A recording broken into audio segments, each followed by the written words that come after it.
Washington, D.C. declared a public health emergency this week because the governors of Texas and Arizona are busing thousands of migrants to other parts of the country.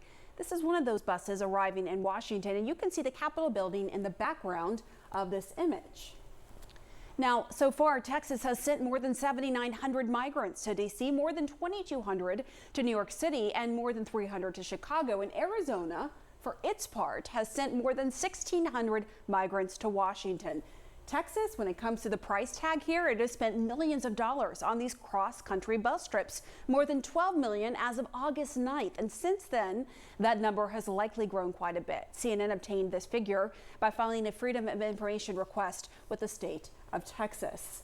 When it comes to reaction, here's what the cities are doing to cope with the situation. Chicago, like others, is providing food, clothing, shelter, and medical care for its new arrivals. New York sent a fact-finding delegation to Texas this week. And as I mentioned, Washington declared a public health emergency. Now, the city will spend $10 million to set up a new Office of Migrant Services. The mayors of Chicago and New York say Texas Governor Greg Abbott is using the migrants as political pawns. It's just a mean and cruel thing that he's doing. He's just totally disregarding the human part of this.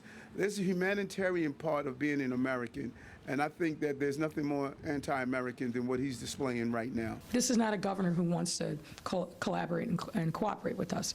There's a way to do it. It's real simple. Pick up the phone, send me an email. That to me would show that importantly, that he's regarding these folks as human beings who are deserving of respect and dignity and not treating them just like freight to be shipped across the country. Chicago Mayor Lori Lightfoot, who you just saw there, she joins us. And now, Mayor Lightfoot, thank you for coming on the show. So we want to note that clip we just played was from Tuesday. Have you heard from Governor Abbott or anyone from his administration since then? No, unfortunately, I have not. And frankly, I don't expect to. Governor Abbott is obviously playing to the lowest common denominator in his Republican Party and not acting like an American and a patriot, and frankly not acting like a person of faith. You don't treat people with this lack of respect, lack of dignity, putting them on buses to an unknown destination with very little food, very little water. They have very little that they need when they're on these multiple hour cross-country bus trips. But we are going to take care of them as we have welcomed immigrants to our city from our earliest days. But this is clearly not the way to get things done. This is a national problem. We need a national solution.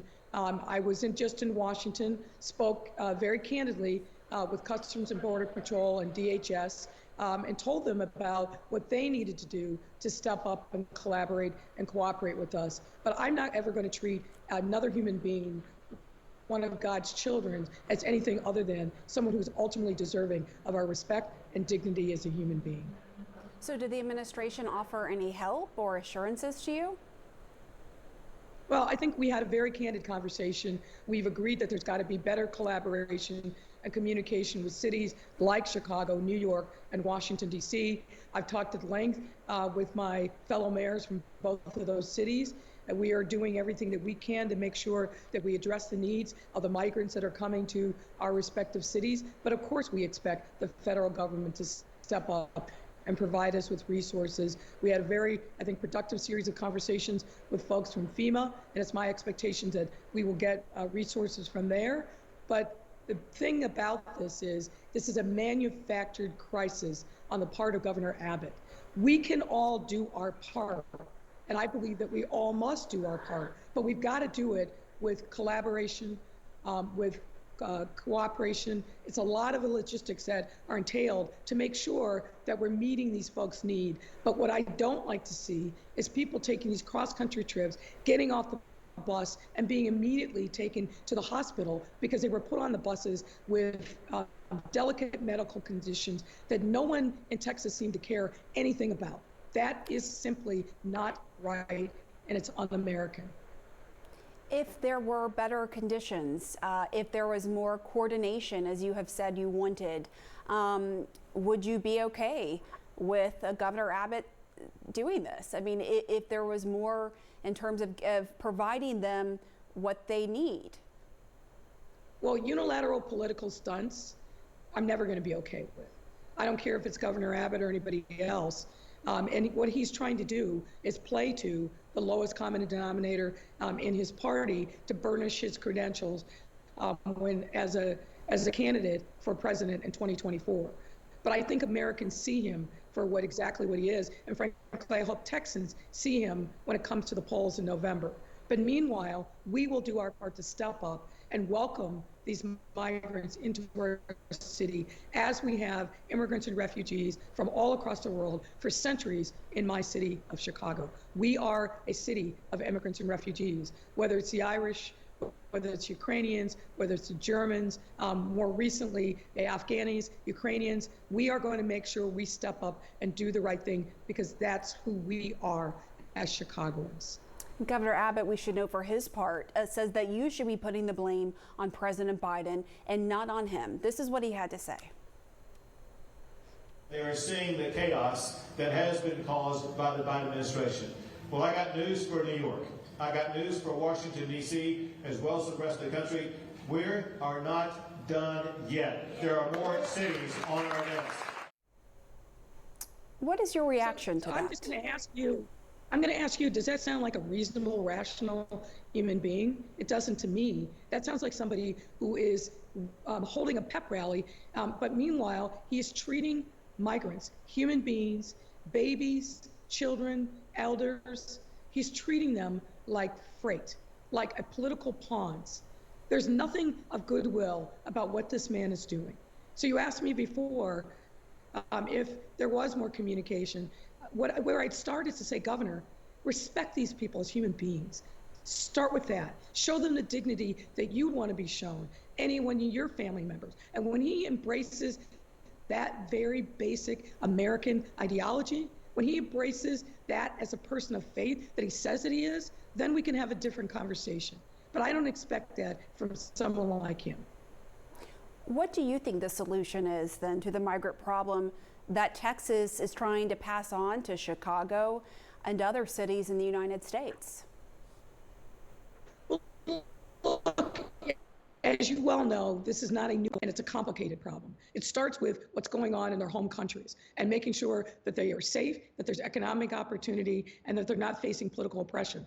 That's something obviously that the diplomats and the State Department must continue to work on at the highest level of urgency. But when these folks do come to our shores, we've got to treat them with dignity and respect. International and national laws say that they are entitled to asylum once they pass the screening. But there's got to be better coordination on the ground in states like Texas and Arizona. We are absolutely going to step up and do our part. We've shown that. We'll continue to do that.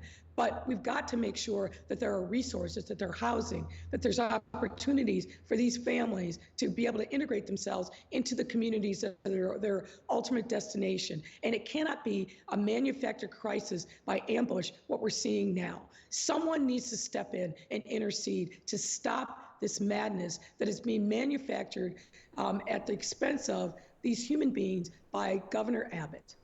I want to just ask you before we let you go about some of these reports that are coming out of some of these migrants being sent that are being sent to Chicago being housed outside the city, and some local officials are saying they weren't notified in advance. Here's what the mayor of Burr Ridge told the Chicago Sun-Times.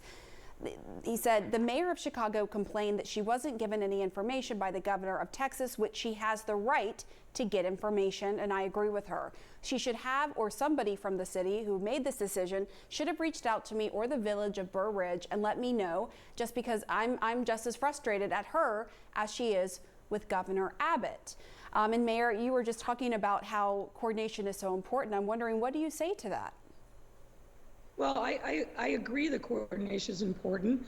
This was a decision that was made by the state, not the city of Chicago. But we will be reaching out to our partners in the metropolitan area to make sure that they are up to speed as well. But that decision was made by the state, not the city of Chicago.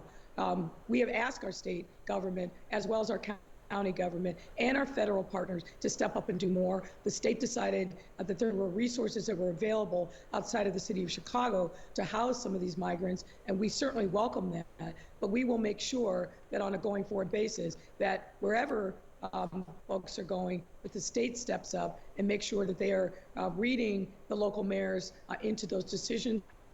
And I'm going to do my part to make sure that that happens as well. No one needs to be caught by surprise. There shouldn't be a crisis. We should all be collaborative and communicating with each other. All right, Chicago Mayor Lori Lightfoot, thanks for your time tonight. We appreciate it.